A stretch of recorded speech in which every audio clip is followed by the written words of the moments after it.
Vistage International, the world's leading chief executive organization, has more than 14,000 members in 16 countries around the world. CEOs, presidents, and business owners meet monthly in small advisory board peer groups led by business experts known as Vistage chairs. In these groups, and there are more than 1,000 worldwide, Vistage members learn by both listening to common business challenges faced by other members and by processing their own business issues. Members are kept accountable by their chair for any decisions they make during follow-up one-to-one sessions with the chair. More than 650 chairs lead these Vistage groups. One such chair is David Belden, a former CEO who has guided Vistage members toward success for the past 10 years. David has lived and worked in 6 countries, including Japan and Taiwan. In this video, David takes us inside a Vistage group and shows us how it works. It is one full day a month of a meeting where a group of 12 to 16 members get together. The members are people from various backgrounds. We look at diversity in the group as a real positive. So they have different size of companies, different ages of people running their companies, different types of business. So we might have, in my group, we have 16 members, everything from retail to international trade to services, high technology services, to blue collar companies, plumbing companies, HVAC, air conditioning. So we have a really good mix. And the idea is that when you have this group of peers who have no vested interest in another person's business, in other words, they're not doing business with each other, they are there to offer suggestions and advice and opinions about someone's new ideas. The day starts at 8 o'clock with a social breakfast. We have a very light breakfast and people spend a little time talking with each other. At 8:30 we start and we go around the room very quickly, 2 minutes each, and tell the group what is the most important, the one most important personal item and the one most important professional item that's happened in the following or the past 30 days. And so the significant events, this rapid recall of what's been happening in the last 30 days, takes about half an hour, and people have caught up a little bit about what's happening. And then if we have a speaker that day, then we have a 3-hour period where we have a speaker presenting a workshop, seminar format, and the speakers in Vistage are always subject matter experts who present in a workshop format where they really involve all of the members. So we usually have some exercises, some interaction. It's not a lecture, it's really a workshop format that we use. And the members then gain that knowledge and experience from the speakers. So it could be on a very direct business topic. It could be cash flow management or succession planning or strategic planning for the next 2 years. Or it could be something more about our lives and how we lead them. So work-life balance is an issue. Wellness is something that we have. In my group, once a year, we always have a wellness speaker to talk about nutrition and exercise and how we deal with stress. When we're finished with that at noon, the speaker usually has lunch with us, and then after lunch, we get into what we call the executive session. And this is for members only. This is where everything is confidential, is private, and we talk about the challenges and the opportunities that each of the members is facing. Typically, an issue, they come in 2 types. One issue might be simply that I want best practices. I have I've got my new healthcare budget. I've got to do something about that. What is everyone doing with healthcare? That's a best practice, and that's simply some feedback from the group about what they're doing.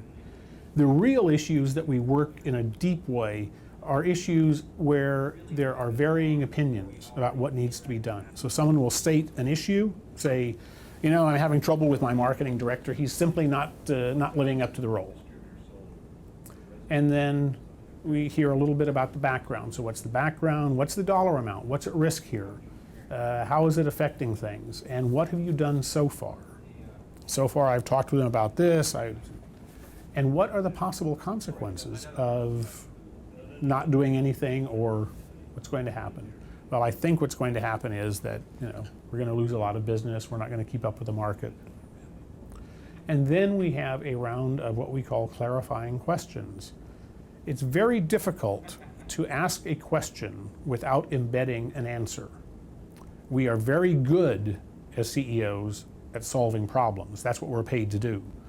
And so in this process, we're learning to ask questions to make sure we have enough information before we propose a solution.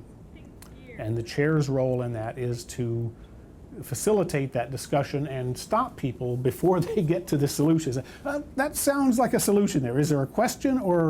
And if it is a solution, let's wait until we're ready for solutions. So we ask questions. We very often ask the person presenting to restate, are we still talking about the same issue, or is there a new issue? Is there a different issue? Because very often the issue changes. It becomes deeper. It becomes more important.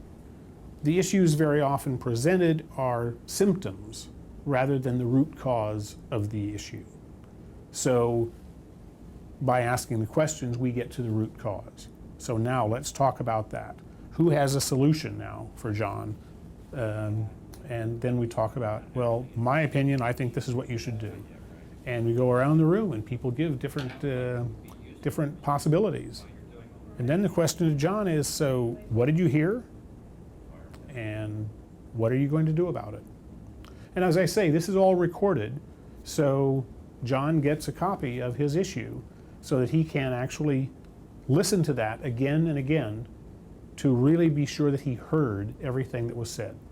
One of the things we always notice is that people get very defensive when they have presented an issue. No, but you don't understand, and it won't work because. And when we have that recording and we can play it again and again, then it starts to dawn on us, oh, maybe I didn't really listen carefully that time. So that's the day. We usually end the day in my group at 4:30. Any kind of administrative matters. We have a little bit of discussion at the end about who's going to host at the next meeting. We very often, if we've had a speaker, we will have a quick round of, so what did you learn? What was one thing you learned from the speaker, and what are you going to do about that? We also use a form called the Personal Action Summary, which is a two-part form, a self-copying form. So people write down some actions they're going to take during the next month, and they keep one copy of it, and the chair gets the other copy, so that during the next month, as we're having our one-to-ones, which is another part of the Vistage experience, I as chair bring those with me, and I say, so John, here's your personal action summary, here are the things you committed to doing, how are you doing on those? Here are some things you said you wanted to discuss, what are they? The one-to-one is what people today would call executive coaching.